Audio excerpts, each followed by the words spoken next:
All right, look, if you've ever opened Sage Accounting for the first time and just sat there not knowing what to do next, well, you're not alone. It's not that Sage is difficult. It's that everything shows up at once, like invoices, expenses, and banking, and suddenly it all just feels important. So instead of getting stuck in that loop, in this video, I'm going to walk you through how I actually started using Sage for bookkeeping. Not everything, just what actually matters day to day. Now, before we do get into the flow, a huge thanks to Sage for sponsoring today's video, and I've included an affiliate link in the description.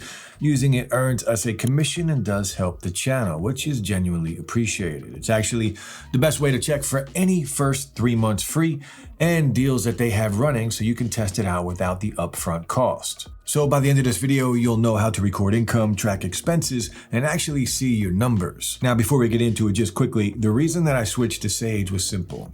I didn't want to deal with spreadsheets anymore.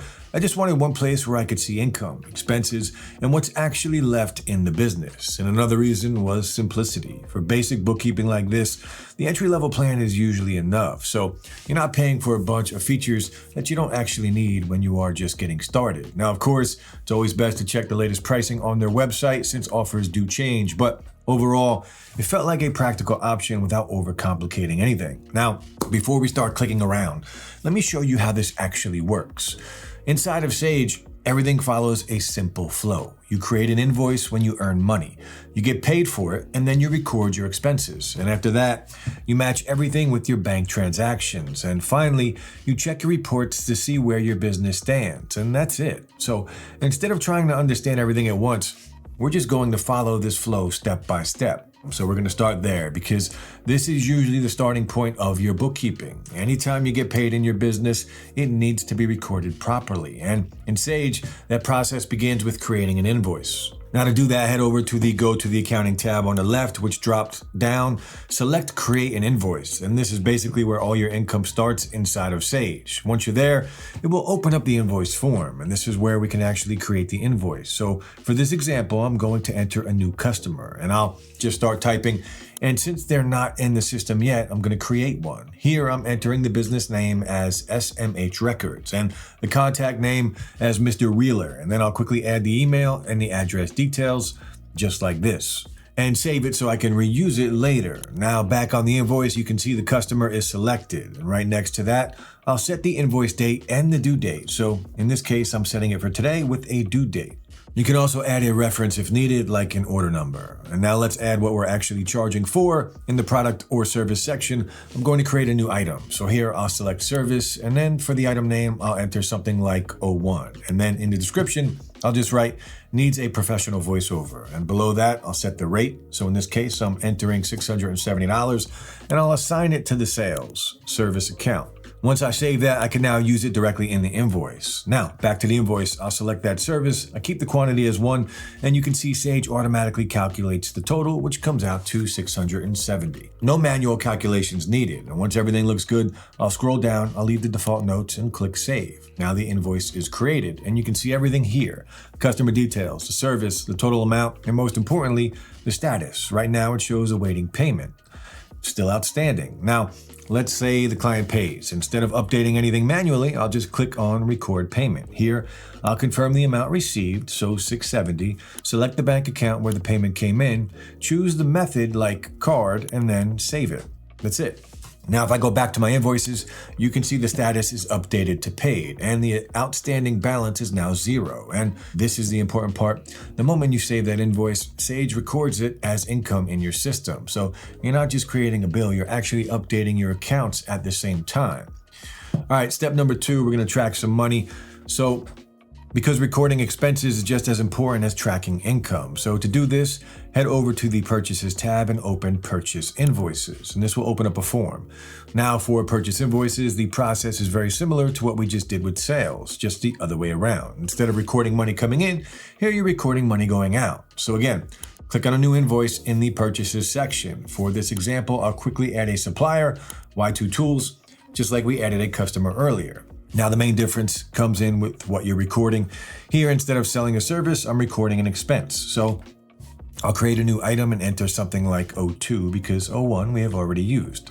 So we can't repeat that. Now we add the description, need to buy some automation tools, and then I'll assign it to the correct expense category like office equipment and IT.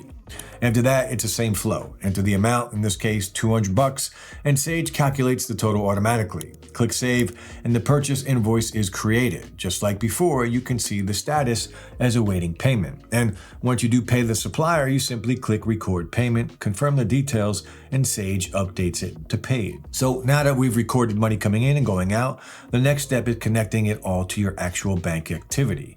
Head over to the banking tab, and when you open this, you're going to see your accounts listed here. For example, I have this bank account showing a balance of £1,869 along with another account for cash. I'll go ahead and click into the main bank account. Now, the first thing you're going to notice on the left side is some account details like account name, type, sort code, and account number. And this is basically your account setup. In my case, I've entered these details manually. The reason you do this is so Sage knows exactly where to record your transactions and how everything connects back to your bank. You usually only need to set this up once at the beginning, so you don't have to keep changing it. Now, the more important part is just below this. This is where you can see your transactions, the actual money moving in and out of your business. And if you do look closely, you'll start recognizing the entries we just created. For example, you can see the customer payment coming in from SMH Records and the supplier payments going out to Y2 Tools. So what Sage is doing here is showing you how your invoices and expenses translate into real cash movement. And that's what makes this section so useful. Instead of tracking everything separately, you can now see your full cash flow in one place, what you're earning, what you're spending, and what your current balance looks like. And if you want, you can also add transactions manually using the new entry option or connect your bank so Sage can automatically import transactions for you. And once everything's here, your records stay accurate and up to date because now your bookkeeping matches your actual bank activity. All right, so the final step, actually seeing your numbers. Head over to the Reports tab and open Profit and Loss. Here you can select your date range. So for this example, I'm using this month and just click Calculate. And this is where everything comes together because now you can see the actual results of everything we just did. At the top, you'll see your total sales, which in this case comes to about $24.60, and that's coming from the invoices we created earlier. And just below that, you're going to see the direct expenses, which here are $160 from the purchase invoice we added. Now, once Sage subtracts your expenses from your sales, you get your gross profit, which in this case is $2,300. Since there are no additional overheads recorded here, your net profit stays the same at $2,300. And this is really the goal of bookkeeping because now you're not guessing anymore. You can clearly see how much you're earning, how much you're spending, and what you're actually keeping. And even with a very simple example like this, you can already start making decisions. Like if your expenses start increasing, you'll see it right away. Or if your profit is growing month by month, you'll know you're on the right track. So this isn't just a report, it's what's giving you a clearer picture of your business. Now, just a quick pro tip, Sage helps keep your records in line with HMRC and making digital tax. Basically the system the UK uses for digital tax reporting, but it's still your responsibility to make sure everything is set up and submitted properly. And if you do go into the Reports tab, you'll also see options like VAT returns, and this is where Sage helps you prepare information that supports HMRC and making tax digital requirements. So if I'm being honest, after using it like this, Sage felt pretty straightforward once I stopped trying to understand everything at once. It's not about learning every feature, it's just about following the flow, income, expenses, bank matching, and reports. And if you are a freelancer, a solo trader, or a small business owner who wants everything in one place, invoicing, expenses, and reporting, well, Sage is a solid option. And if you are thinking about giving it a try, you can check out the link in the description.